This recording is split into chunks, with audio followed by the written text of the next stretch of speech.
그들이 한국에 안겨준 돈은 단순히 수십조 원 수준이 아니었습니다.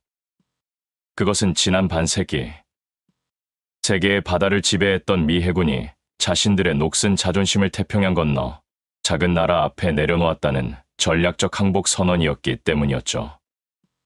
미 펜타곤이 기술이 아닌 철학에서 완벽하게 패배했음을 인정한 순간 그 가치는 돈으로 환산할 수 없는 것이 되었습니다. 미국의 미래를 손에 쥔 유일한 나라. 그 나라는 바로 대한민국입니다. 그 놀라운 현장 속으로 들어가 보시죠. 미국에서 날아온 충격적인 이야기. 바로 시작합니다. 그리고 지금 어디에서 시청하고 계신지 댓글로 남겨주세요. 여러분의 이야기도 듣고 싶습니다. 그 전에 잠깐 1초 만에 누를 수 있는 좋아요 버튼을 꾹 눌러주시면 영상 제작에 큰 힘이 됩니다. 그럼 바로 사연 시작하겠습니다. 안녕하세요. 제 이름은 해리슨 맥아더라고 합니다. 워싱턴 정계나 미 해군에 몸담았던 사람이라면 제 이름을 한 번쯤은 들어보셨을 겁니다. 저는 냉전의 서슬 퍼런 칼날이 세계를 위협하던 시절 소련의 핵미사일 위협으로부터 미국 본토를 지켜낼 신의 방패를 설계하라는 특명을 받았었고 그렇게 탄생한 것이 바로 이지스 전투체계였어요. 그것은 단순히 배에 좋은 무기를 다는 차원의 일이 아니었습니다.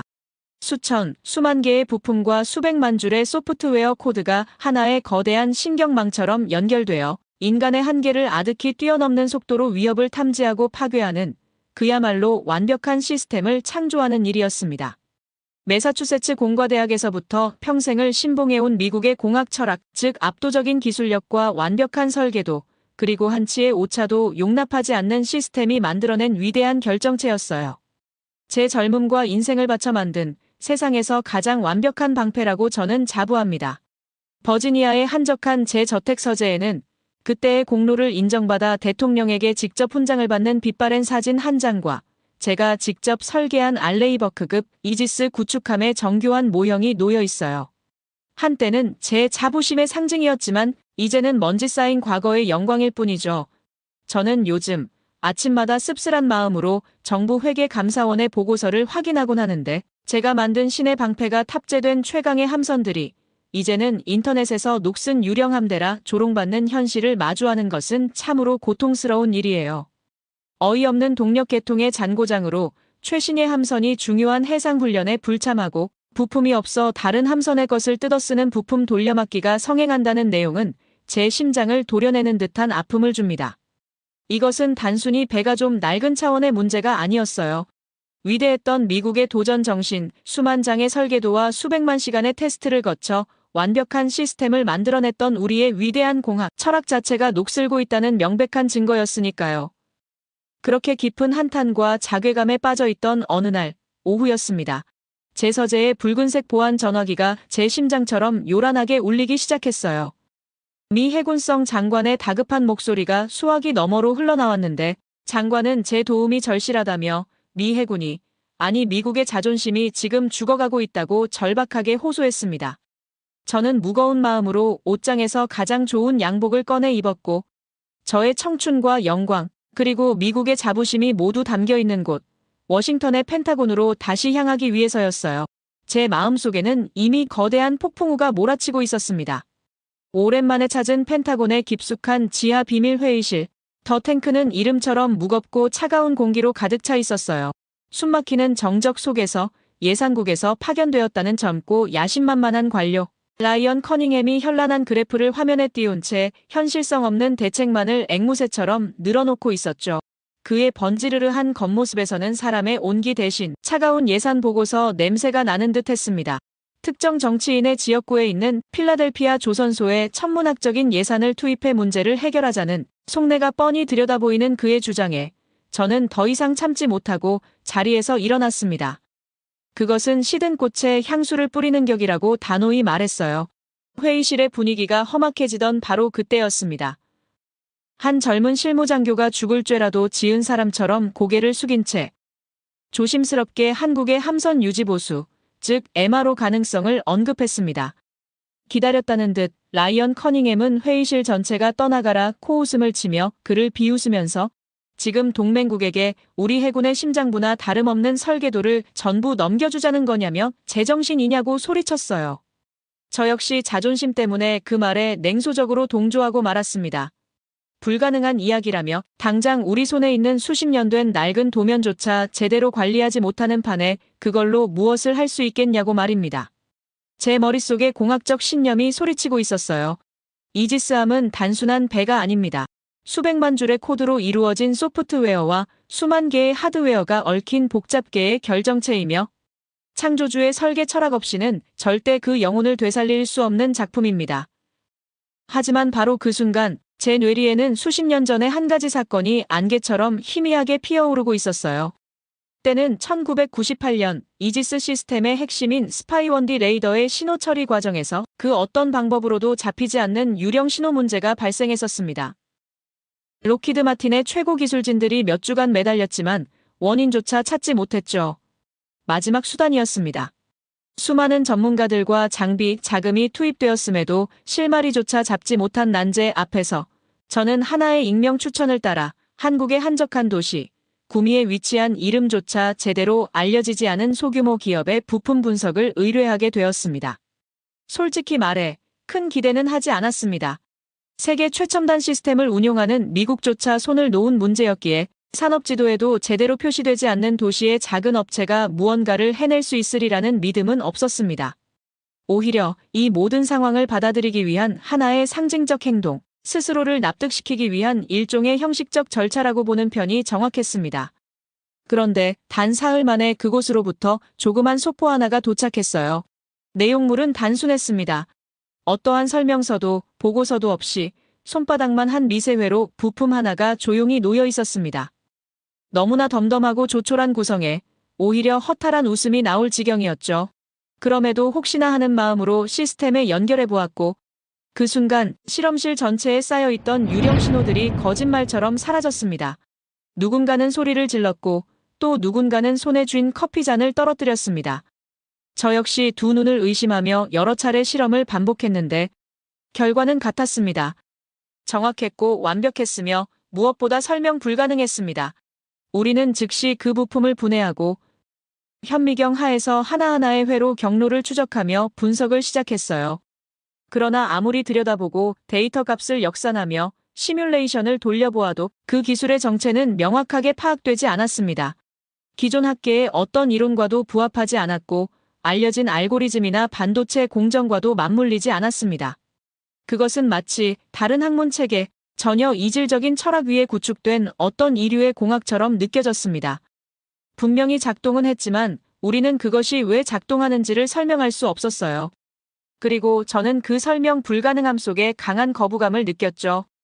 혹여 이것이 단지 우연의 산물은 아닌지, 혹은 더 냉정하게 말해 한국이라는 기술 환경에서 빚어진 일종의 편향된 우연성은 아닌지, 그 모든 가능성을 검증하고 냉철하고 과학적인 시선으로 이 기이한 현상의 실체를 밝혀내기 위해 저는 직접 한국으로 향하기로 결심했습니다.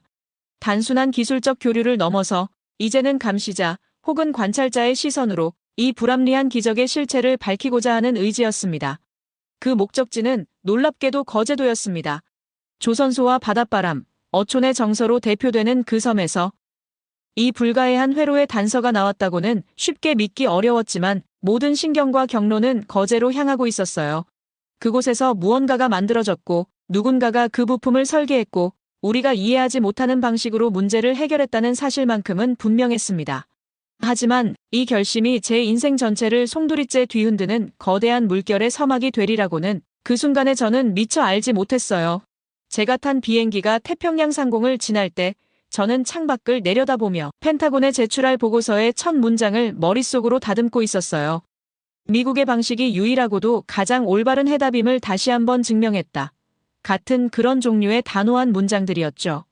제 손에 들린 태블릿에는 한국의 한화오션이라는 회사에 대한 자료가 빼곡히 들어있었고 상선이나 액화 천연가스 운반선 같은 민간 선박 건조 실적은 인상적이었지만 그건 흘러가는 강물에 집을 지으려는 시도처럼 보였어요.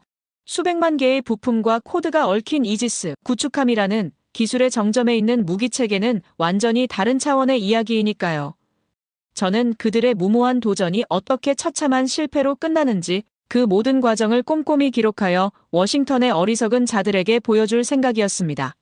하지만 김해공항에 내려 거제로 향하는 차 안에서부터 제 오랜 경험칙에 미세한 균열이 가기 시작했어요. 창밖으로 스쳐 지나가는 풍경은 제가 기억하던 과거의 한국이 아니었습니다. 질서정연하게 뻗은 도로와 그 위를 소리 없이 달리는 전기차들, 그리고 멀리 보이는 거대한 공장들은 하나의 거대한 유기체처럼 맞물려 돌아가고 있었어요. 마침내 도착한 경상남도 거제시의 한화오션 도크는 제 평생의 상식과 신념을 송두리째 뒤엎는 거대한 충격의 현장이었습니다. 저는 당연히 기름때와 귀를 찢는 망치 소리, 혼돈과 무질서로 가득한 삼류 조선소를 상상하고 있었어요. 우리 미국의 조선소는 언제나 통제된 혼돈의 현장입니다. 예측 불가능한 문제들을 숙련된 인간의 경험으로 겨우 메워나가는 거대한 전쟁터와 같지만 제 눈앞에 펼쳐진 것은 축구장 수십 개를 합친 것보다 더 거대한 신전을 연상시키는 최첨단 실내 도크와 그 안을 마치 살아있는 거대 생명체처럼 소리 없이 미끄러지듯 움직이는 수백 대의 인공지능 로봇들이었습니다. 이곳엔 싸워야 할 혼돈 자체가 존재하지 않았고 모든 변수가 완벽하게 통제된 거대한 미래의 실험실과도 같았어요. 저의 진짜 충격은 심각한 손상으로 항해 불능 판정을 받고 태평양을 건너온 미 해군 구축함이 도크 안으로 들어서는 순간 시작되었는데 그 초라하고 낡은 모습에 잠시 부끄러움이 밀려왔지만 이내 저는 제 눈을 의심할 수밖에 없었습니다. 한국인 기술자들은 낡고 무거운 렌치 대신 녹색빛을 뿜어내는 수백 대의 드론과 정체를 알 수 없는 스캐너를 함선 주위로 날려보냈기 때문입니다. 그 녹색빛의 그물이 붉게 녹슨 선체를 촘촘히 훑고 지나가자 제 옆에 거대한 스크린에 믿을 수 없는 광경이 펼쳐졌어요. 수십만, 수백만 개의 빛나는 점들이 모여 함선의 모든 형상을 실시간으로 완벽하게 구현해내고 있었습니다. 지금 대체 무엇을 하고 있는 거냐는 저의 물음에 젊은 현장 팀장이 모니터를 가리키며 아주 담담하게 대답했어요. 지금은 3차원 입체 스캐닝 작업을 하는 중이며 오늘 오후면 이 낡고 고장난 함선의 모든 부품과 수십 킬로미터에 달하는 배관 정보가 마이크로미터, 즉 100만 분의 1미터 오차 수준의 완벽한 디지털 도면, 디지털 트윈으로 복원될 것이라고 말입니다. 저의 머릿속이 하얗게 비어버리는 듯 했어요. 미국 본토에서 최고의 전문가들이 달려들어도 몇 달은 좋게 걸릴, 아니, 어쩌면 영원히 불가능했을지도 모르는 일이 제 눈앞에서 단 몇 시간 만에 펼쳐지는 것을 본 저는 그 자리에 못 박힌 듯 서서 아무 말도 할 수 없었습니다. 이것은 단순히 기술이 좋은 차원의 문제가 아니었어요. 바로 접근법, 즉 철학의 근본적인 차이였습니다. 우리의 방식은 수십 년 된 원본 설계도라는 낡은 성경을 절대적인 진리라 믿고 상처 입고 뒤틀린 현실을 그 성경에 꿰어 맞추려는 지난한 과정입니다. 하지만 한국인들은 달랐어요. 그들은 낡은 성경을 과감히 던져버리고 레이저와 인공지능이라는 새로운 도구로 있는 그대로의 현실을 원자 단위까지 완벽하게 읽어낸 뒤 그것을 바탕으로 과거보다 더 완벽한 새로운 성경을 창조해내고 있었습니다. 그렇기 때문에 그들에게 우리의 낡은 설계도는 필요조차 없었던 것입니다. 저는 제가 단순히 배를 고치는 수리 현장에 온 것이 아니라 낡은 과거를 완전히 지워버리고 새로운 미래를 빚어내는 재창조의 현장에 와 있음을 깨닫고 온몸에 소름이 돋았습니다. 제 평생의 신념이 발밑에서부터 무너져 내리는 소리가 들리는 듯 했어요. 다음 날 저는 한화오션의 최첨단 관제센터에서 제 인생을 바꿀 두 번째 충격과 마주해야 했는데 수백 개의 모니터가 재창조되고 있는 함선의 모든 정보를 실시간으로 분석하고 있었습니다. 제 머릿속은 어제의 충격으로 여전히 혼란스러웠지만 한편으로는 이지스 시스템의 창조자로서 냉철한 분석을 시작하고 있었어요. 그래, 3차원 스캐닝 기술이 아무리 뛰어나다고 해도 결국 그것은 현실을 복제하는 것에 불과해 라고 말입니다.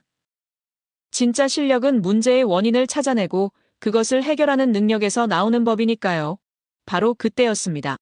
저는 제 두 눈을 의심할 수밖에 없었는데 한국 기술진이 복원한 완벽한 디지털 도면 위에 수십 개의 붉은색 경고 표시가 떠 있었기 때문이에요. 그것은 바로 제가 평생을 바쳐 설계했고 세계 최강이라 자부했던 이지스 구축함이 태생적으로 가지고 있던 원천적인 설계 결함들이었어요. 충격에 빠진 제게 40대로 보이는 한국인 여성 수석 엔지니어 박선영 박사가 다가왔습니다. 저는 떨리는 목소리로 물었어요. 저 붉은 점들은 대체 무엇이냐고 말이죠. 박선영 박사는 제게 다가와 거대한 화면에 떠있는 구동축의 한 부분을 확대하면서 인공지능 시뮬레이션 프로그램을 실행시켰어요. 화면 속에서 구동축은 수만 시간의 가상 항해를 단 몇 분 만에 끝냈습니다. 저는 제 눈을 의심했어요. 구동축의 특정 지점에 머리카락보다 미세한 붉은색 균열이 서서히 번져나가는 것이 보였기 때문입니다. 그것은 바로 우리 미 해군이 수십 년간 원인 불명의 고장으로 치부했던 바로 그 문제의 핵심이었어요. 저는 무심코 말했습니다. 그 부분의 강도를 보강하고 유지보수 주기를 더 짧게 가져가면 해결될 문제 아니냐고 말입니다. 그것이 우리가 수십 년간 해온 방식이었으니까요. 박선영 박사는 제 말을 듣고 잠시 저를 바라보더니 조용하지만 단호한 목소리로 설명하기 시작했습니다. 자신들은 증상을 치료하는 것이 아니라 질병의 원인을 제거한다고 했어요. 낡은 설계도의 결함을 그대로 둔 채 땜질만 하는 것은 언젠가 더 큰 재앙으로 돌아올 뿐이라고 말입니다. 그녀는 왜 문제가 생겼는가를 묻는 것을 넘어 어떻게 하면 이 문제가 다시는 생기지 않을 완벽한 답을 만들 수 있는가를 묻는 것이 자신들의 방식이라고 했죠. 그녀는 저를 다른 모니터 앞으로 이끌었는데요. 그곳에서는 거대한 로봇팔이 푸른빛을 내뿜으며 티타늄과 그래핀 분말을 녹여 새로운 구동축을 인쇄하고 있었습니다. 그녀는 이 부품이 단순히 더 강한 것이 아니라고 설명했어요. 인공지능이 수억 번의 시뮬레이션을 통해 찾아낸 최적의 내부 격자 구조로 만들어져 기존 부품보다 30% 더 가벼우면서도 강도는 2배 이상이라고 했습니다. 미국에서 이 부품 하나를 다시 설계하고 주물을 만들고 시험 생산하려면 최소 2년은 걸릴 겁니다. 하지만 이들은 단 하루 만에 더 완벽한 부품을 만들어내고 있었어요. 우리는 규정과 절차라는 이름의 감옥에 갇혀 낡은 과거의 유산을 지키기 위해 싸우고 있었지만 한국이라는 나라는 문제 해결이라는 단 하나의 목표를 향해 과거를 버리고 미래를 창조하고 있었어요. 그들의 무서운 실행력과 상상력 앞에서 제가 평생 지켜온 자부심은 그저 초라하고 낡은 고집에 불과했습니다. 그날 밤 저는 워싱턴으로 돌아가려던 항공편을 취소했습니다. 그리고 제 모든 것을 걸고 이 사건의 전모를 끝까지 파헤쳐 보기로 결심했어요. 이것은 단순한 기술의 격차 문제가 아니었습니다. 미국이라는 거대한 제국의 근간을 뒤흔드는 거대한 패러다임의 전환이었기 때문입니다. 그 후 몇 달간 저는 거제도의 한화오션 도크를 떠나지 않았는데요. 저는 더 이상 감시자가 아니었어요. 경이로운 미래를 먼저 목격하게 된 한 사람의 증인이자 낡은 과거를 답습해온 죄인이었습니다. 저는 매일같이 재창조의 과정을 기록했는데 처음에는 낡은 선체를 해체하는 과정부터가 충격이었어요. 미국의 조선소라면 거대한 소음과 분진 속에서 모든 것을 부수고 잘라내는 혼돈의 현장이었을 겁니다. 하지만 이곳에서는 거대한 로봇팔들이 마치 오케스트라, 지휘자의 손짓에 맞춰 움직이는 것처럼 모든 부품과 배선을 한치의 오차도 없이 정교하게 분리해냈는데 그 모든 과정은 실시간으로 디지털 트윈에 기록되었고 해체 과정에서 발견되는 또 다른 진실, 즉 부식의 깊이나 배관의 피로도 같은 데이터들이 새로운 설계에 즉각적으로 반영되었습니다. 한 달이 지났을 때 저는 그들의 무서운 실용성에 다시 한번 경악을 금치 못했어요. 미국에서라면 최소 반년은 좋게 걸렸을 신형 부품의 설계와 제작 승인 절차가 이곳에서는 단 며칠 만에 끝나고 있었습니다. 인공지능이 최적의 설계를 제안하고 시뮬레이션을 통해 안정성을 검증하면 즉시 3차원 금속 프린터가 부품을 만들어내는 그야말로 상상 속에서나 가능했던 일들이 눈앞에서 펼쳐졌어요. 그들은 규정과 절차를 위한 회의 대신 문제 해결을 위한 실시간 협업을 하고 있었습니다. 젊은 공학자와 백발의 현장 기술자가 태블릿 하나를 사이에 두고 열띤 토론을 벌이는 모습은 제게 깊은 인상을 남겼어요. 저는 그들의 힘이 단순히 기술에만 있는 것이 아님을 깨달았습니다. 수직적인 관료주의를 파괴하고 오직 완벽한 결과물이라는 단 하나의 목표를 향해 달려가는 그들의 수평적인 협력 체계야말로 한국 기술력의 진짜 근간이었던 겁니다. 그렇게 경이와 충격으로 뒤섞인 몇 달의 시간이 흐르고 마침내 모든 재창조 과정을 마친 미 해군 구축함이 그 위용을 드러내는 진수식이 열리는 날이 밝았습니다. 푸른 동해 바다 위로 다시 태어난 함선은 과거의 상처를 모두 지워낸 채 당당한 모습으로 서 있었어요. 마치 갓 태어난 바다의 제왕처럼 푸른빛이 감도는 특수도료로 덮인 선체는 햇빛을 받아 서늘하게 빛나고 있었습니다. 함께 온 미 해군 참관단은 할 말을 잃은 채 그저 경악과 환호가 뒤섞인 탄성만을 터뜨릴 뿐이었죠. 그때 한국 측 프로젝트 책임자인 박선영 박사가 미 해군 함장에게 데이터 태블릿 하나를 건넸습니다. 저는 그 옆에서 그 내용을 함께 확인할 수 있었습니다. 그것은 단순히 자신들이 수리 과정에서 발견한 157개의 사소한 결함들과 그것을 모두 완벽하게 조치했다는 기록이 아니었어요. 그 보고서는 이 함선의 모든 데이터를 기반으로 향후 10년간 발생할 수 있는 모든 잠재적 고장을 인공지능이 미리 예측하고 그에 대한 가장 효율적인 예방 정비 계획까지 완벽하게 수립해 놓은 말 그대로 2배의 미래를 담은 예언서와도 같았어요. 잠시 후 거대한 함선이 깊고 장엄한 백고동 소리를 울리며 다시 바다로 나아가는 순간 제 뺨으로 뜨거운 눈물 한 줄기가 흘러내렸습니다. 그것은 패배감이나 수치심의 눈물이 아니었어요. 평생을 바친 공학자로서 불가능을 현실로 기어이 만들어낸 한국의 위대한 장인 정신과 두려움 없는 개척자 정신에 대한 순수한 존경과 감동의 눈물이었습니다. 박선영 박사와 한국의 기술자들은 그런 저를 향해 말없이 허리를 숙여 깊은 인사를 건넸고 저는 그들을 향해 군인으로서 바칠 수 있는 최고의 예의를 담아 거수경례를 했습니다. 그 순간 우리는 국경과 언어를 넘어 오직 불가능에 도전하는 인간의 위대한 정신으로 하나가 되었고 저는 나지막이 읊조렸습니다. 이것이야말로 우리가 그토록 찾아 헤맸지만 이미 오래전에 잃어버렸던 진정한 미국의 정신, 바로 아메리칸 드림이 아니겠냐고 말입니다. 워싱턴으로 돌아오는 항공기 안에서 저는 창밖으로 펼쳐진 태평양의 광활한 수면을 멍하니 바라보고 있었습니다. 푸른 대양 너머로 사라져가는 한반도의 실루엣은 짧지 않은 비행 내내 제 뇌리에서 지워지지 않았어요. 무릎 위에는 박선영 박사가 마지막으로 건네준 데이터 태블릿이 얌전히 놓여 있었습니다. 처음에는 그저 기술적 참고자료 정도로 여겼지만 화면을 넘길수록 저는 점점 숨을 멈추게 되었어요.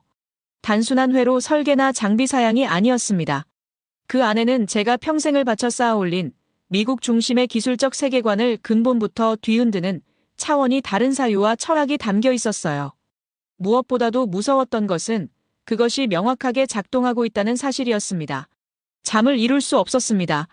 의심과 혼란이 교차하는 와중에도 제 머릿속에는 거제도에서 마주한 광경들이 하나씩 떠올랐어요. 녹색 레이저의 촘촘한 교차망, 딥러닝 기반의 실시간 용접 시뮬레이션, 그리고 우리는 답을 새로 만듭니다라고 말하던 박 박사의 담담하면서도 확신에 찬 목소리까지. 그 장면들은 단순한 기술적 우수성을 넘어서 전혀 다른 기술 문명, 완전히 새로운 산업 철학의 서막처럼 느껴졌어요. 그러나 저는 여전히 혼란스러웠습니다.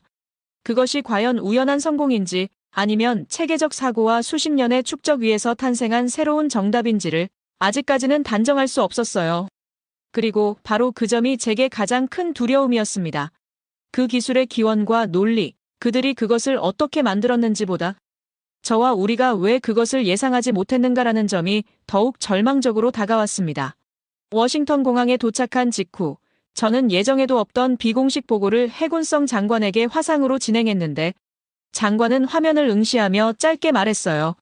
훌륭하군, 해리슨. 비용을 많이 절감했어. 그 한 문장이었습니다. 저는 그 순간 다시금 깊은 회의에 빠졌습니다. 아직도 이들은 이것이 단순히 원가 절감이나 시간 단축의 문제가 아니란 사실조차 이해하지 못하고 있다는 것을요. 이것은 명백히 문명의 좌표가 바뀌고 있는 신호였어요. 산업혁명 이후 서구가 주도해온 제조 패러다임, 표준화, 효율성, 대량 생산이라는 이름으로 구축된 거대한 질서가 지금 동아시아의 이 작은 반도에서 재정의되고 있는 현장이었습니다. 그날 밤 저는 서재에 틀어박혀 글을 쓰기 시작했어요. 단순한 출장 보고서가 아니었습니다. 이는 이 나라의 지도자들과 경직된 관료들의 잠든 인식을 깨우기 위한 저의 마지막 보고서이자 선언이었습니다. 보고서의 제목은 오래 고민하지 않았어요. 재창조의 시대, 우리는 무엇을 잃었고 한국은 어떻게 미래를 만드는가? 그 제목만으로도 이 글이 무엇을 말하고자 하는지 충분하다고 생각했습니다. 며칠 뒤 저는 펜타곤의 심장부, 더 탱크로 다시 호출되었는데요. 지하 깊숙한 곳에 위치한 그 회의실은 제가 떠나기 전보다 훨씬 무겁고 냉정한 긴장감으로 가라앉아 있었어요. 제 라이벌이자 미 해군 조선 전략 수립을 담당하고 있는 라이언 커닝햄 대령은 필라델피아 조선소와 연계한 새로운 건조 시스템 계획안을 의기양양하게 발표하고 있었습니다. 그는 자신의 보고서가 마치 세계를 구원할 듯한 표정으로 수십 장의 자료를 전자 패널에 띄웠습니다. 그의 발표가 끝나자 장관들과 장성들의 시선이 일제히 제게로 향했어요. 그들은 제가 한국에서 목격한 참담한 실패를 듣고자 했고, 자신들이 이미 내린 결정을 스스로 정당화하려는 그 특유의 확증 편향으로 제 눈을 바라보고 있었습니다. 저는 천천히 자리에서 일어났어요. 라이언이 펼쳐놓은 도면과 수치를 조용히 한쪽으로 밀어내고 단호하지만 침착한 목소리로 입을 열었습니다. 제가 본 것은 실패가 아니었습니다. 그리고 우리가 아직 그것을 이해하지 못했다고 해서 그 존재 자체를 부정해서는 안 됩니다. 순간 회의실이 정적에 휩싸였어요. 그날의 제 발언은 단순한 기술적 논쟁을 넘어서는 것이었습니다. 그것은 새로운 기술 문명에 대한 경청의 시작이자 우리가 잊고 있던 질문, 우리는 지금도 미래를 만들고 있는가라는 근본적 물음의 제기였습니다. 그리고 그 질문의 답을 저는 거제도에서 보았습니다. 아직도 완전히 이해하지는 못했지만 분명히 거기에는 새로운 세계의 초입이 존재하고 있었죠. 저는 그들의 기술이 단순히 뛰어나다는 이야기를 하지 않았어요.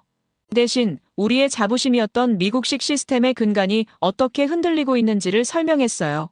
라이언, 당신은 그들을 삼류 기술자로 폄하했지만 제가 목격한 것은 당신의 상상력을 아득히 뛰어넘는 무섭도록 효율적인 실용성으로 무장한 미래의 개척자들이었다고 말했습니다. 저는 그들이 어떻게 우리의 낡은 도면을 폐기하고 현실을 직접 파헤쳐 완벽한 디지털 도면을 창조해냈는지, 그리고 그것을 바탕으로 인공지능과 신소재, 3차원 프린팅 기술을 이용해 함선을 수리가 아닌 재창조해냈는지를 상세히 증언했습니다. 회의장은 물을 끼얹은 듯 조용해졌고 제가 마지막으로 이런 말을 덧붙였을 때 라이언 커닝햄의 얼굴은 하얗게 질려버렸어요. 여러분, 우리가 잊고 있던 사실이 있습니다. 그들은 수백 년 전에도 변변찮은 자원과 기술만으로 거북선이라는 당시 지구상에 존재하지 않던 비대칭 무기를 만들어 제해권을 장악했던 민족입니다. 제가 거제도에서 목격한 것은 바로 그 생존의 유전자가 인공지능이라는 새로운 갑옷을 입고 부활한 모습이었습니다. 제 보고가 끝나고 회의장에는 길고 무거운 침묵이 흘렀어요. 결국 최상위급 장관이 자리에서 일어나 라이언 커닝햄에게 그의 모든 계획을 전면 보류한다고 통보했습니다. 그날 이후 제가 작성한 메가더 리포트는 펜타곤 최고 등급의 기밀 문서가 되어 서방 동맹국들에게 공유되기 시작했어요. 그것은 단순한 보고서가 아니었습니다. 메이드 인 코리아에 대한 미 국방부의 공식적인 품질 보증서나 다름없었죠. 세계 최강 미국이 한국의 기술력을 인정한 순간 그동안 반신반의하며 눈치만 보던 전 세계 국가들이 앞다투어 한국으로 몰려들기 시작했다는 소식이 계속해서 들려오고 있는 이유입니다.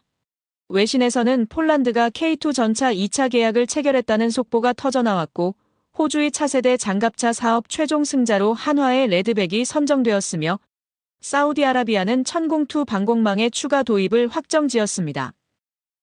그들이 한국에 안겨준 돈은 단순히 수십조 원 수준이 아니었어요. 앞으로 수십 년간 이어질 부품 공급과 유지 보수, 기술 협력과 추가 계약까지 합친다면 그 가치는 대한민국 건국 이래 최대 규모인 수백조 원에 달하는 그야말로 전 세계가 한국에 깔아준 거대한 부의 길이었습니다. 미국의 안일함과 자만심이라는 큰 실수가 역설적으로 한국에게는 상상조차 할 수 없었던 부와 명예를 안겨준 역사적인 순간이죠. 제 보고서는 단순히 한국을 칭찬하는 글이 아니었어요.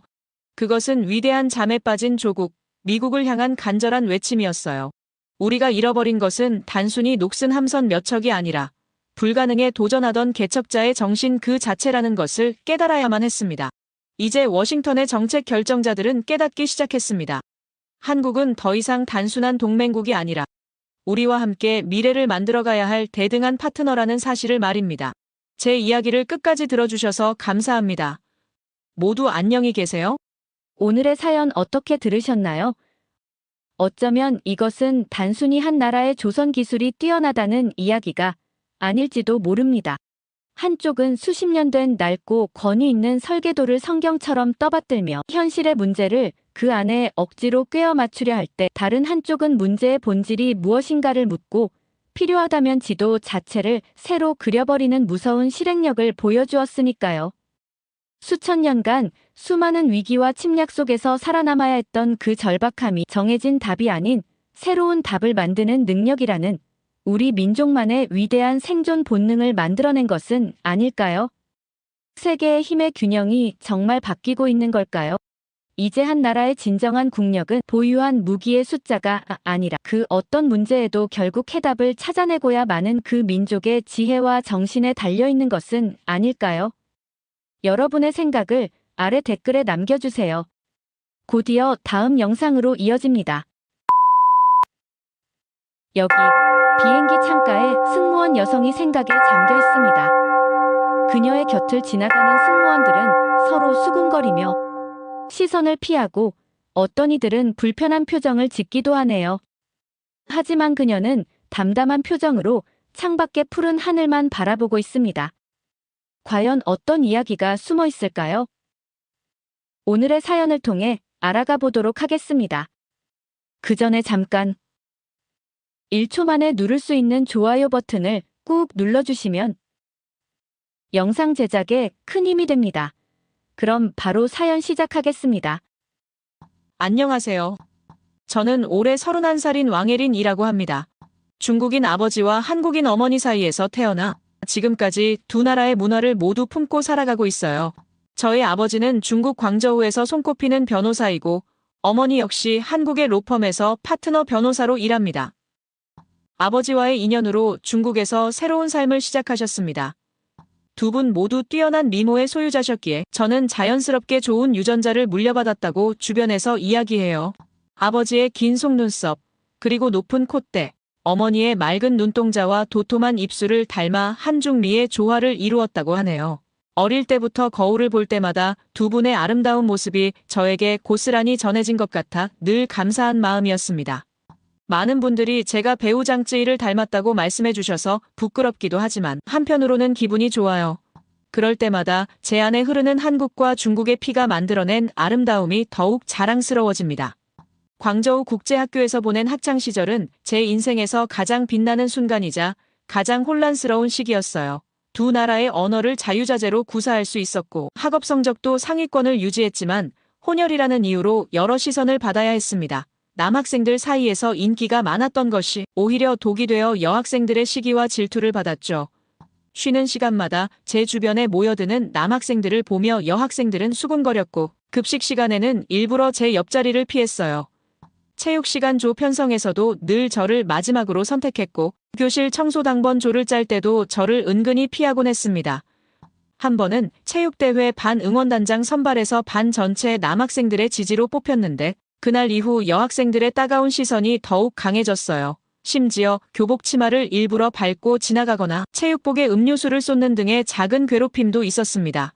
하지만 그 시절을 지나오며 더욱 단단해질 수 있었던 것은 부모님의 지속적인 응원과 격려 덕분이었는데요. 내가 가진 두 개의 심장은 축복이야라는 부모님의 말씀은 제게 늘 큰 힘이 되었죠. 두 분은 제가 겪는 어려움을 누구보다 잘 이해하고 공감해 주셨어요. 힘들 때마다 어머니는 따뜻한 차를 내어주시며 제 이야기를 끝까지 들어주셨고 아버지는 매일 아침 등굣길에 제 손을 꼭 잡아주시며 너는 충분히 사랑받을 자격이 있는 아이라고 말씀해 주셨습니다. 설날이면 어머니가 정성스럽게 준비해 주신 한복을 입고 세배를 드리고 춘절에는 붉은색 치파오를 입고 가족들과 함께 찾는 사원의 향내가 아직도 생생해요. 한국의 떡국과 중국의 교자를 동시에 맛볼 수 있는 축복받은 환경에서 자랄 수 있었죠. 명절이면 거실에서 들려오는 어머니와 할머니의 웃음소리, 부엌에서 교자를 빚으며 나누는 이야기들, 아버지가 텔레비전으로 보는 한국 예능 프로그램의 소리가 조화롭게 어우러졌어요. 저는 그 속에서 한복 치마를 살랑이며 달그락거리는 그릇 소리에 맞춰 즐겁게 춤을 추곤 했습니다. 두 나라의 문화가 자연스럽게 섞여 우리 가족만의 특별한 명절을 만들어냈어요. 학창 시절 여학생들의 따가운 시선을 받을 때면 모든 게 불공평하다고 느꼈습니다.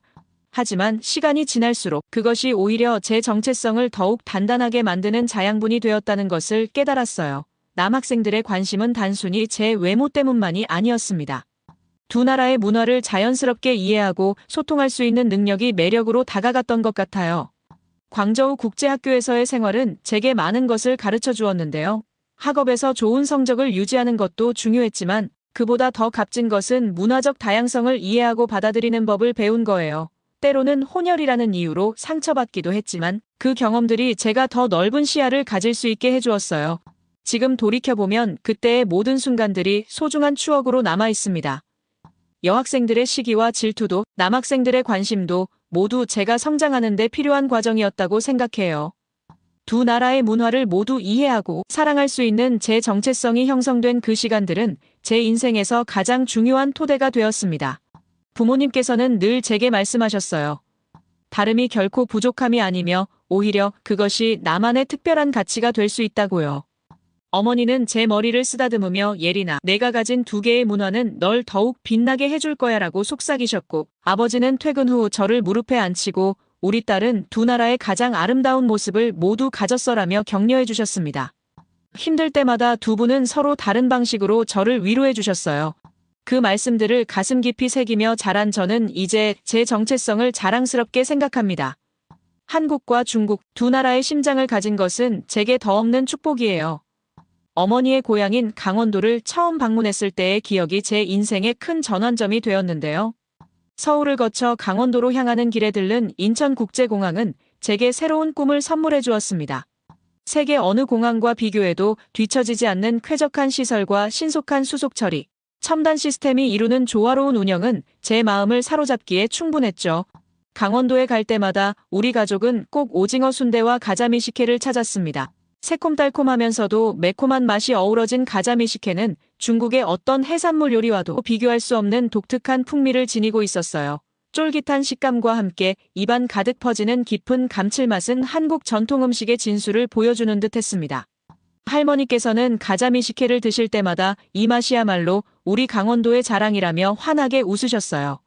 보쌈과 함께 먹는 가자미식회의 맛은 지금도 제 미각 속에 선명하게 남아 있습니다. 바닷가 근처 카페에서 커피를 마시며 바라본 하늘을 가르는 비행기들의 모습은 제 가슴을 벅차오르게 했어요. 푸른 하늘을 자유롭게 날아가는 비행기의 모습에서 저는 무한한 가능성을 보았습니다. 그 순간 문득 떠오른 생각이 있었어요. 저 하늘을 나는 비행기처럼 나도 두 나라를 자유롭게 오가며 서로의 문화를 연결하는 다리가 되고 싶다는 마음이 들었죠. 한국과 중국의 문화를 모두 이해하는 제가 하늘에서 두 나라를 이어주는 역할을 한다면 얼마나 의미 있을까 하는 생각에 가슴이 설레었습니다. 중학교 진로 수업 시간에 저는 당당히 국제선 승무원이 되겠다고 선언했어요. 두 나라의 문화를 이해하는 제가 가장 잘할 수 있는 일이라 생각했습니다. 승무원이라는 직업을 통해 제가 가진 이중 문화의 장점을 마음껏 발휘하고 싶었어요. 또한 하늘 위에서 다양한 국적의 승객들을 만나며 더 넓은 세상을 경험하고 싶다는 욕심도 생겼죠. 그때부터 영어와 프랑스어 공부에 매진했어요. 이미 한국어와 중국어를 자유자재로 구사할 수 있었지만 세계를 무대로 활동하기 위해서는 더 많은 언어가 필요하다고 생각했습니다. 승무원이 되어 하늘을 누비는 제 모습을 상상하는 것만으로도 가슴이 설레었어요. 매일 아침 일찍 일어나 영어 단어를 외우고 방과 후에는 프랑스어 학원을 다녔습니다. 주말에는 온라인으로 원어민과 대화 연습을 하며 실전 회화 실력을 키웠어요. 땀과 노력으로 이뤄낸 4개 국어 실력은 제 자부심이 되었죠. 중국 남방항공사의 승무원 채용 소식을 접했을 때 저는 망설임 없이 지원했어요. 하지만 면접장에서 마주한 현실은 녹록지 않았습니다. 면접관들은 제가 혼혈이라는 사실에 미묘한 표정을 지었고 한 면접관은 순수 중국인이 아닌데 우리 항공사에서 일할 수 있을까요? 라는 날카로운 질문을 던졌어요. 그 순간 가슴이 철렁 내려앉았지만 저는 침착하게 제가 구사할 수 있는 4개 언어로 차례차례 답변했습니다. 중국어, 한국어, 영어, 프랑스어로 똑같은 내용을 유창하게 말하자 면접관들의 표정이 조금씩 바뀌기 시작했어요. 수많은 지원자들 속에서 당당히 합격 통보를 받았을 때의 그 기쁨은 말로 표현할 수 없을 정도였습니다. 어머니는 기쁨의 눈물을 흘리시며 저를 꼭 안아주셨고 아버지는 평소와 달리 떨리는 목소리로 축하한다고 말씀해 주셨어요. 강원도의 추억과 함께 시작된 제 꿈은 이렇게 첫 발을 내딛게 되었습니다. 하늘을 나는 비행기를 바라보며 품었던 작은 꿈이 이제 현실이 되어가는 순간이었어요. 인천공항에서 느꼈던 그 설렘과 두근거림을 이제는 제가 승무원으로서 승객들에게 전해줄 수 있다는 생각에 가슴이 벅차올랐습니다. 남방항공사 신입 승무원 교육을 시작하던 날의 설렘은 아직도 생생해요. 새로운 유니폼을 입고 거울 앞에 섰을 때의 그 벅찬 감동이 가슴 깊이 남아 있습니다. 하지만 그 기쁨은 오래가지 못했어요. 교육기간 동안 동료들의 시선이 점점 차가워지기 시작했는데 처음에는 활짝 웃으며 인사하던 동기들이 눈을 마주치지 않으려 했고 제가 다가가면 대화를 중단했어요. 함께 식사를 하던 동기들도 하나둘 자리를 피했고 교육장에서도 제 옆자리는 항상 비어 있었습니다. 처음에는 제 외모에 관심을 보이던 동기들이 점차 거리를 두기 시작했어요. 한 동료가 귓속말로 예린이가 너무 예뻐서 다들 질투하나 봐라고 알려줬지만 그것이 전부는 아니었죠. 혼혈이라는 제 정체성이 그들에게는 불편한 존재로 다가왔던 것 같아요. 수군거리는 소리와 숨겨진 비웃음, 그리고 등 뒤에서 느껴지는 차가운 시선들이 하루하루 저를 지치게 만들었습니다. 승무원 교육에서 높은 성적을 받을 때마다 동료들의 시선은 더욱 날카로워졌습니다. 휴게실에서 제가 앉아있던 자리는 어느새 혼자만의 공간이 되었어요. 누군가 제 사물함에 이중적인 사람이라는 쪽지를 붙여놓기도 했죠. 업무 현장에서의 방해는 더욱 노골적이었는데요. 한 번은 기내 서비스 중 동료가 일부러 잘못된 정보를 전달했어요. 또 중요한 안전 브리핑 시간을 알려주지 않아 지각한 적도 있었습니다. 심지어 제가 담당한 구역의 기내식 수량을 일부러 잘못 기재해 승객들께 불편을 끼치게 만들기도 했어요. 비즈니스 클래스 승객의 특별 요청 사항을 전달하지 않아 큰 항의를 받은 적도 있었고, 기내 면세품 판매 담당일 때는 재고 현황을 잘못 알려줘서 고객 응대에 어려움을 겪기도 했습니다. 어느 날은 비행 중 긴급 상황 발생 시 필요한 산소 마스크 위치를 일부러 다르게 알려줘서 당황한 적도 있었어요. 이런 상황들이 반복될 때마다 저는 자괴감에 빠졌고 매 비행마다 불안과 긴장 속에서 근무를 해야 했습니다. 동료들의 미소 뒤에 숨겨진 악의를 느낄 때마다 가슴이 무너져 내렸어요. 혼자 식사를 하는 시간이 늘어났고 해외 체류 시에도 호텔방에서 고독한 시간을 보내야 했습니다. 단체 채팅방에서는 제가 보낸 메시지가 항상 읽씹되었고 중요한 업무 공지도 저만 제외한 채 따로 전달되었어요. 휴대폰을 확인할 때마다 동료들이 올린 함께 찍은 사진들과 즐거운 이야기들이 제 마음을 아프게 했습니다. 회식 일정은 마치 계획된 듯 항상 제가 비행이 있는 날로 잡혔어요. 한 번은 용기를 내어 다음번에는 제가 참석할 수 있는 날짜로 잡아주시면 안 될까요? 라고 건의했지만 돌아온 답변은 대다수가 되는 날짜로 정했을 뿐이에요 라는 차가운 말뿐이었습니다. 그들의 SNS에 올라오는 회식 사진들을 보며 저는 점점 더 외로움을 느꼈어요. 그렇게 하루하루가 지날수록 제 마음속의 우울감은 깊어져 갔습니다. 결국 퇴사를 고민하기 시작했어요. 어떤 날은 꿈을 포기하고 완전히 다른 길을 가야 하나 심각하게 고민했습니다. 승무원이 되기 위해 쏟아부은 그 모든 시간과 노력이 헛된 것은 아니었을까 하는 생각에 밤마다 눈물을 흘렸어요. 가족들에게도 말하지 못하고 혼자서 끙끙 앓았죠. 출근길에는 몸이 떨렸고 유니폼을 입는 것조차 두려워졌습니다. 매일 밤 이제 그만두자와 버텨보자 사이에서 갈등했어요. 하늘을 향한 꿈을 이렇게 쉽게 포기해도 되는 걸까? 다른 직업을 찾아볼까? 끝없는 고민의 늪에 빠져 있었죠. 밤마다 취업 사이트를 둘러보며 다른 길을 찾아보기도 했지만 그럴 때마다 강원도 바닷가에서 처음 꿈을 품었던 그 순간이 떠올라 마음이 무너져 내렸어요. 혼자 있는 시간이면 거울 속 유니폼을 입은 제 모습을 바라보며 한숨만 깊어졌습니다. 어떤 날은 사직서를 써놓고 제출하지 못한 채 며칠을 보내기도 했어요. 퇴사 후의 삶을 상상하면 막막함과 두려움이 밀려왔지만 지금의 고통도 더 이상은 견딜 수 없었습니다.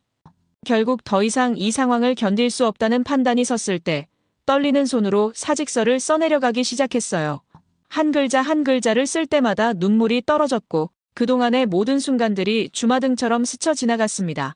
어린 시절부터 품어온 승무원의 꿈, 수많은 밤을 세워가며 준비했던 시간들, 합격 소식에 기뻐했던 순간들, 그 모든 것들과 작별해야 한다는 사실이 가슴을 무겁게 눌렀어요. 그것은 제 인생에서 가장 힘든 결정 중 하나였습니다. 사직서를 제출하고 집으로 돌아와 부모님께 모든 상황을 털어놓았어요. 그동안 참았던 눈물이 본물처럼 쏟아졌고 어머니는 한참 동안 저를 안고 등을 쓰다듬어 주셨습니다. 저의 이야기를 들으시는 내내 어머니의 눈시울도 붉어졌고 아버지는 무거운 한숨을 내쉬셨어요. 잠시 침묵이 흐른 뒤 어머니는 저를 꼭 안아주시며 한국에서 다시 시작해보는 건 어떠니? 라고 제안해 주셨습니다. 그 말씀에는 제 아픔을 누구보다 깊이 이해하고 공감하는 어머니의 마음이 담겨 있었어요.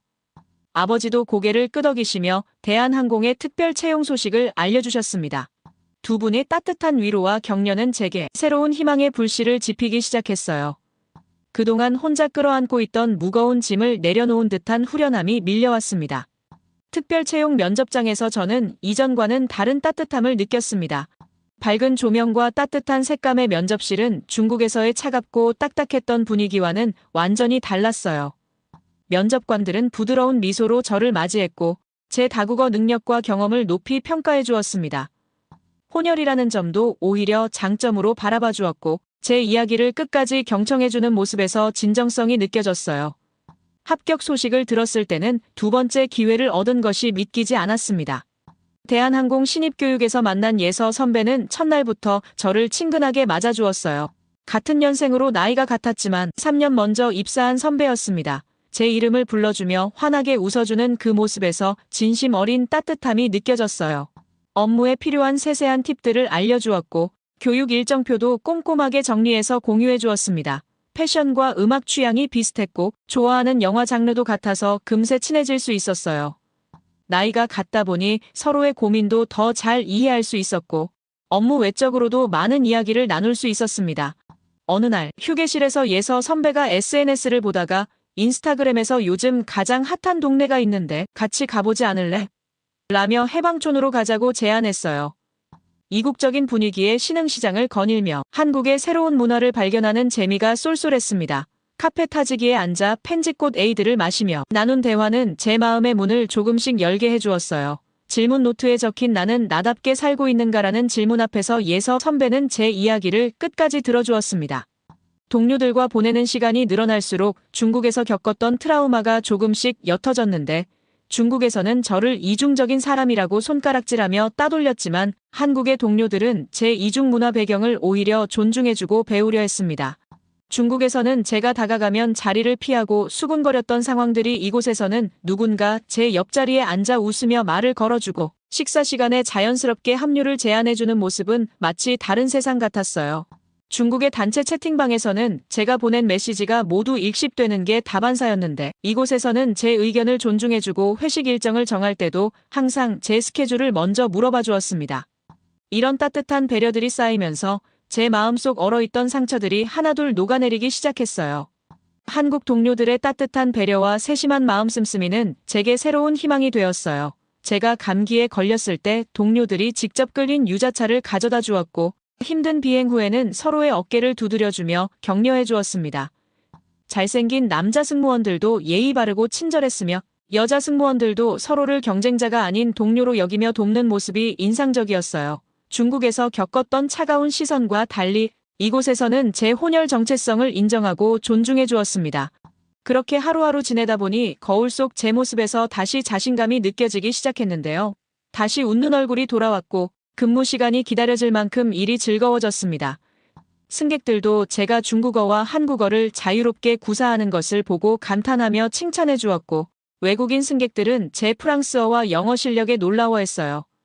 이런 반응들이 쌓이면서 제 정체성이 부끄러운 것이 아닌 자부심이 되어갔습니다. 한때는 제 모습이 어중간하다고 생각했지만 이제는 그 어중간함이 오히려 저만의 특별한 매력이 되었어요. 이제는 출근길에 설레는 마음으로 유니폼을 입고 매일 새로운 하늘길을 기대하며 비행을 시작합니다. 한국의 정서와 문화를 배우며 저는 진정한 의미의 글로벌 승무원으로 성장해가고 있어요. 그렇게 한국에서의 새로운 삶에 적응해가던 어느 날 뉴욕행 비행을 앞두고 인천공항 라운지에서 예기치 못한 마주침이 있었습니다. 남방항공 시절 저를 괴롭혔던 동료들과 마주친 순간 온몸이 얼어붙는 것만 같았어요. 그들의 모습을 보는 순간 중국에서의 고통스러운 기억들이 한꺼번에 밀려왔습니다. 그들은 여전히 오래간만에 봤음에도 교묘한 방식으로 저를 괴롭히려 했어요. 우리가 이렇게 와줬는데 커피 한 잔 정도는 살 수 있지 않아? 라며 억지스러운 웃음을 지었죠. 그 순간 예서 선배가 커피를 들고 다가왔어요. 상황을 직감한 예서 선배는 예린 씨, 미안한데 퍼스트 클래스 승객 명단을 함께 확인해야 할 것 같아요 라며 자연스럽게 저를 그 자리에서 벗어나게 해주었습니다. 하지만 그들은 쉽게 물러서지 않았는데 다른 테이블로 자리를 옮긴 후에도 계속해서 저를 향해 수군거리며 비웃음을 보냈습니다. 그때 우리 팀의 남자 승무원들이 그들의 테이블 바로 옆자리에 앉았어요. 우연을 가장했지만 의도적으로 저를 지켜주기 위한 행동이었죠. 그들은 작은 목소리로 이런 곳에서 타항공사 승무원을 불편하게 하면 보안팀에 신고될 수 있다고 이야기했습니다. 우리 팀원들의 당당한 모습을 보며 저는 가슴이 뜨거워졌어요. 중국에서는 상상조차 할 수 없었던 동료애를 느낄 수 있었습니다. 그 순간 우리 팀원들은 마치 오랜 시간 함께 지내온 가족처럼 느껴졌어요. 그들은 제가 혼자가 아니라는 것을 행동으로 보여주고 있었죠. 그 말에 중국 동료들의 얼굴이 굳어졌어요. 더욱 놀라운 것은 우리 현준 팀장님의 대처였습니다. 마치 우연인 것처럼 그들 옆을 지나가시며 우리 라운지는 타항공사 승무원들도 편하게 이용할 수 있는 곳이에요. 하지만 타인을 불편하게 하는 행동은 삼가해 주시면 감사하겠습니다라고 부드럽지만 단호하게 말씀하셨어요. 그 순간 저는 뭉클한 감동을 느꼈습니다. 중국에서는 혼자서 모든 것을 견뎌야 했지만 이제는 제 편이 되어주는 동료들이 있다는 사실이 가슴 깊이 와닿았어요. 중국 동료들은 더 이상 아무 말도 하지 못하고 자리를 떠났고 그들이 떠난 후 우리 팀원들은 마치 아무 일도 없었다는 듯 평소처럼 밝게 웃으며 저에게 말을 걸어주었습니다. 그들의 자연스러운 행동이 오히려 저를 더 감동시켰어요. 그날 이후 제 마음속 깊이 남아있던 상처가 조금씩 아물기 시작했어요. 이제는 더 이상 혼자가 아니라는 안도감, 누군가 나의 편이 되어준다는 믿음이 생겼습니다. 과거의 아픔이 치유되는 느낌이 들었어요. 동료들의 따뜻한 배려와 강단 있는 대처는 제 마음을 더욱 단단하게 만들어주었습니다.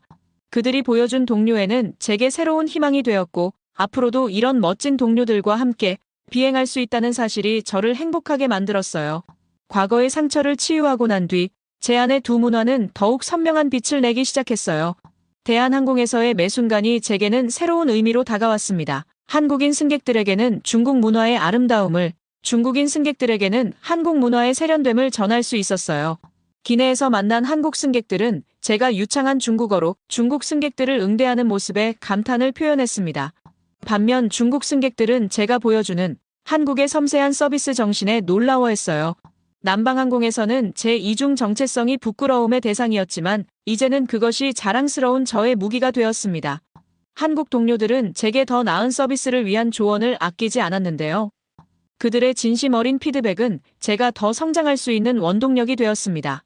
반면 중국의 동료들이 보여줬던 차가운 무시와 견제는 이제는 먼 기억이 되어가고 있었어요. 이제는 비행을 시작하기 전 브리핑 시간이 기다려질 정도입니다. 동료들과 나누는 따뜻한 미소, 서로를 배려하는 마음, 그리고 무엇보다 저의 이중 문화적 배경을 인정하고 존중해주는 태도가 저를 행복하게 만들었어요. 매 비행마다 저는 한국과 중국의 가교 역할을 하며 보람을 느끼고 있습니다. 한국 승객이 중국 음식점을 추천해달라고 할 때면 현지인만 아는 진정한 맛집을 소개해드렸고 중국 승객이 한국 여행 코스를 문의할 때면 제가 예서 선배와 함께 다녔던 특별한 장소들을 알려드렸습니다. 한국에서의 생활이 길어질수록 저는 더 큰 사명감을 느끼게 되었어요. 단순히 승무원으로서의 역할을 넘어 두 나라의 문화를 이해하고 소통하게 하는 대사가 된 것 같은 책임감이 생겼습니다. 그동안 중국에서 느꼈던 부끄러움은 이제 완전히 사라졌고 대신 자부심으로 가득 찼어요. 이제는 비행기에 오르는 순간마다 설렘을 느낍니다. 어떤 승객을 만나게 될지, 어떤 이야기를 나누게 될지, 그리고 제가 어떤 방식으로 두 나라의 문화를 이어줄 수 있을지 기대가 돼요. 한국 동료들의 따뜻한 지지 덕분에 저는 매일 새로운 도전을 할 수 있는 용기를 얻었습니다. 지금 돌아보면 남방항공에서의 쓰라린 경험도 제게는 필요한 과정이었던 것 같아요. 그 시간이 있었기에 지금의 행복이 더욱 값지게 느껴지고 한국 동료들의 따뜻함이 더욱 특별하게 다가왔습니다. 앞으로도 저는 하늘에서 두 나라를 잇는 무지개가 되고 싶어요. 제가 가진 두 개의 문화는 더 이상 부족함이 아닌 온전한 하나의 완성체가 되었습니다. 앞으로도 두 나라의 문화를 이해하고 사랑하는 마음으로 하늘길을 계속해서 걸어가려고 해요. 제 이야기를 끝까지 들어주셔서 감사합니다. 모두 안녕히 계세요. 오늘의 사연 어떻게 들으셨나요? 왕예린 승무원의 이야기를 통해 우리는 다시 한번 생각해보게 됩니다.